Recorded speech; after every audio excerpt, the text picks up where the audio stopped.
Hello दोस्तों, नमस्कार। मैं रंजीत आपके सामने एक नए वीडियो के साथ उपस्थित हूं। दोस्तों, स्वागत है आपका रंजीत एडू पॉइंट में। दोस्तों, मैं इस वीडियो में बात करने वाला हूं जो अभी हमने आपने देखा कि नियोजित शिक्षकों को हार्ट ब्रेक करने वाला न्यूज है। तो बिल्कुल ये सही बात है दोस्तों। मैं जो आपको जिस न्यूज पर चर्चा करने वाला हूं दोस्तों, अगर सच में उसमें भी अगर सही बात है तो बिल्कुल यह बहुत ही दुखद बात है नियोजित शिक्षकों के लिए, जो कि इतने दिनों तक सेवा देते आ रहे हैं, सरकार की सेवा करते आ रहे हैं, जनता की सेवा करते आ रहे हैं, अपने कर्तव्यों को निर्वहन करते आ रहे हैं, लेकिन फिर भी उनके साथ हमेशा छल वाला काम किया जाता है। इस सरकारें जो है हमेशा उनके साथ छल वाला काम करती आई है और अभी भी करने की कोशिश कर रही है। दोस्तों, अभी फिलहाल ही सक्षमता परीक्षा का आयोजन हुआ जिसमें अधिकांशतः शिक्षक जो हैं, बहुत कम ही ऐसे बच्चे हैं जो कि किसी न किसी कारण से असफल, लेकिन उन्होंने साबित कर दिया है वो भी सक्षम है। वैसे तो साबित करने की आवश्यकता नहीं, क्योंकि पूरे राज्य के विद्यालय उन्हीं पर संचालित हो रहे थे, लेकिन फिर भी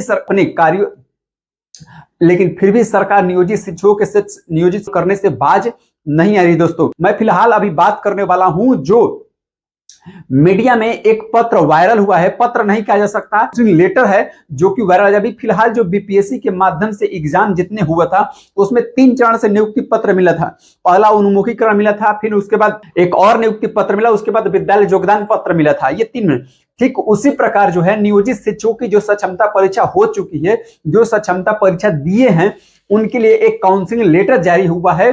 और उस काउंसलिंग लेटर में जो बातें लिखी हुई हैं, अगर आप उसे ध्यान से पढ़ते हैं तो आपको यह बात स्पष्ट रूप से मालूम हो जाएगा कि सरकार किस प्रकार से नियोजित शिक्षकों के प्रति सौतेला व्यवहार कर रही है। बिल्कुल ऐसा नहीं होना चाहिए। इतनी सालों की मेहनत पर उनकी पानी फेरने वाली है सरकार, क्योंकि जो शिक्षक इतने दिनों तक अपने सर्विस में सेवा दे चुके हैं, उस सर्विस का कोई भी लाभ इस सरकार में मिलने वाला नहीं है। और जो के पाठक सर निर्णय ले रहे हैं, इसके चलते जो है एक तरह से शिक्षकों को हार्ट ब्रेक करने वाला ये न्यूज है। क्योंकि देखिए, जो अभी काउंसलिंग लेटर अभी जारी हुआ है, वायरल हुआ है, उस काउंसलिंग लेटर में आप दूसरे कॉलम में आप पढ़ते हैं नीचे, तो आप देखिए रेड कलर से अंडरलाइन किया गया है। इसमें स्पष्ट बातें कही गई है। नियोजित शिक्षक जो हैं, अपने नियोजित शिक्षक विद्यालय विशिष्ट शिक्षक नियमावली में यानी विशिष्ट शिक्षक बनने के लिए सबसे पहले अपना त्याग पत्र देंगे।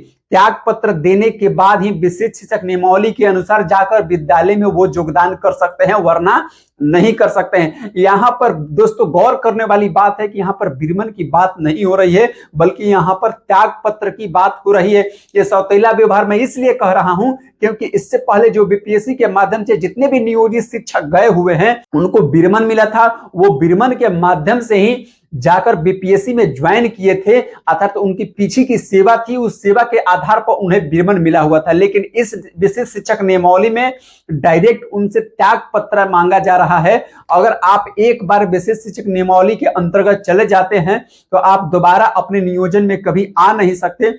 एक कड़े शर्तों के साथ ये काउंसलिंग लेटर जारी किया गया है, और इस काउंसलिंग लेटर की अगर सच्चाई है दोस्तों, तो ये बहुत ही दुखद बात है। क्योंकि इतने सालों की सेवा पर उनकी नियोजित शिक्षकों की पानी फेरने वाली है, उसका कोई लाभ सरकार देने की मन नहीं बना रही है। क्योंकि त्याग पत्र जब दे दिया जाएगा तो पीछे की जितनी भी सेवा है, वो सेवा जो है ऐड नहीं मानी जाएगी। एक तरह से नए तरीके से शुरुआत मानी जाएगी कि आप विशिष्ट शिक्षक नियमावली के अंतर्गत विशिष्ट शिक्षक, इसमें कहा गया है कि जिस दिन से आप विशिष्ट शिक्षक ज्वाइन करते हैं उसी दिन से आपकी सेवा शुरुआत मानी जाएगी, अर्थात तो वहीं से आपकी एक तरह से माना जाएगा, वहां से आपकी नई नौकरी शुरुआत होगा। यानी पीछे का कोई लाभ मिलने वाला नहीं है। साफ तौर पर यह मंशा दिख रहा है के पाठक सर का कि जितने भी नियोजित शिक्षक हैं उनकी सेवा लगभग 8 साल से पार हो चुकी है। अगर वहां पर आते हैं तो उन्हें उस श्रेणी का वेतनमान देना पड़ेगा, जिसके चलते सरकार की जो पैसा और ज्यादा खर्च हुए, सरकार की पैसा बचाने के लिए ये कड़े तौर पर नियम यहां पर लगाया गया है ताकि वो त्याग पत्र दे। तब इसमें ये बहुत ही दुखद बात है। नियोजित शिक्षकों को पूरी तरह से विचार करना चाहिए, लेकिन मैं मानता हूं कि नियोजित शिक्षक जितने भी हैं अब विचार करने लायक नहीं है, क्योंकि उनके पहले ही एकता में सेंधमारी हो चुकी है। क्योंकि विशिष्ट शिक्षक नियमावली सक्षमता परीक्षा में उन्होंने एग्जाम कुछ लोगों ने दे दिया है, और कुछ लोग अपने निर्णय पर अडिग थे कि नहीं मैं एग्जाम नहीं दूंगा, जिसके चलते ये विभाजन वाली बात हो चुकी है। तो इसमें भी विशिष्ट शिक्षक नियमावली में देखिए, जो 6th चरण के जो 6th तरह के शिक्षक हुए हैं वो तो निश्चित तौर पर अपना त्याग पत्र देकर जाएंगे ही, और उसमें भी देखिए बहुत सारे ऐसे शिक्षक होंगे जो कि निश्चित ही त्याग पत्र देकर ज्वाइन कर लेंगे। इसमें भी फुटमती आ जाएगी दोस्तों, एक साथ आप लड़ नहीं पाएंगे, ऐसी स्थिति अब बन गई है। बिल्कुल ही भयावह स्थिति है नियोजित शिक्षकों के लिए कि त्याग पत्र उन्हें मांगा जा रहा है। अब बताइए कि जहां 1 से 5 वाले शिक्षक की बेसिक सैलरी 25,000 से शुरुआत हो रही है विशिष्ट शिक्षक नियमावली के अनुसार या बीपीएससी के माध्यम से, अभी 1 to 5 में ऐसे बहुत सारे शिक्षक है जिनकी बेसिक सैलरी लगभग 28,000 से पार हो चुकी है। तो अगर वो विशिष्ट शिक्षक नियमावली में नए पद के अनुसार जाते हैं तो कहां तरफ से उनके ये जायज बात है। ऐसे शिक्षकों के मन में एक तरह से बहुत ही भयावह स्थिति बनी हुई है, और ये जो बात है त्याग पत्र देने वाला, ये बिल्कुल ही हार्ट ब्रेक करने वाला दोस्तों है। इसलिए नियोजित शिक्षकों से अपील करेंगे कि आप अभी भी एकजुट होकर अपनी समस्याओं का मुकाबला कीजिए, सरकार निश्चित तौर पर बैकफुट पर आएगी। ऐसे ही जानकारीपूर्ण वीडियो देखने के लिए इस चैनल को सब्सक्राइब कीजिए, दोस्तों को शेयर कीजिए, लाइक कीजिए, शेयर कीजिए, ताकि मैं ऐसे ही न्यूज आपको देता रहूं। जय हिंद दोस्तों।